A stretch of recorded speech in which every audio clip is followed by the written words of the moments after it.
Right, the next exercise we'll discuss is the shoulder shrug. Now, what is a shoulder shrug? Effectively, it's this motion.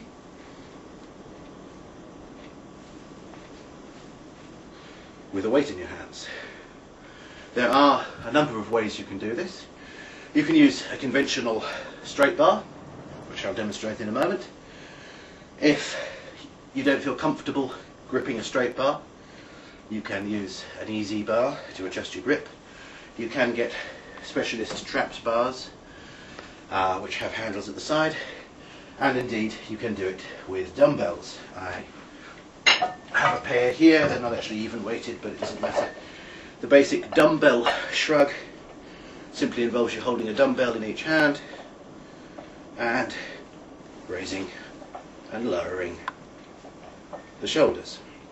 If I show you that from the side, effectively, as you can see, what I am actually doing is raising and lowering the shoulder. Now, there's a bit of a debate that goes on sometimes as to whether the motion should be purely up or whether it should be back, more like a circle. Frankly, I don't actually think it makes a lot of difference. In terms of directly resisting gravity, up and down is all you need to do to resist gravity. In terms of working the mobility of the shoulder joint more, the musculature around it, the more rolling motion is a good one. You can either mix and match, choose one, or do one for a while and then swap to another one. I find that they both work very well. Now, as with, for example, dumbbell deadlift, one of the biggest problems with dumbbell shoulder shrugs is that sooner or later you're going to find it difficult to fit enough weight on the dumbbell.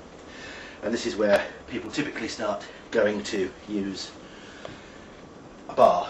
Now, there's nothing very, very heavy on here. It's, what is that, 100 kilos, 225 pounds.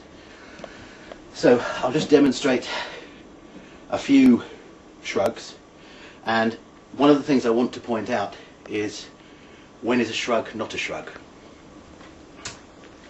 If I get into a position like this, I grip the bar, I lift, and I pull the shoulders up, that's a shrug. Okay.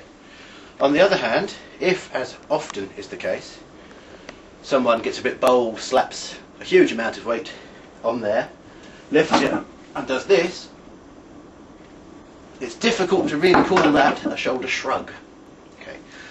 It effectively turns into an exercise that I refer to as a power hold, and that's a good exercise, but it's different. So, the key points to bear in mind here are that if you're going to be doing shoulder shrugs, you actually want to shrug the shoulders. Imagine you're setting up here, trying to get the shoulders high. I'll talk a little bit more about actual technique in the next video.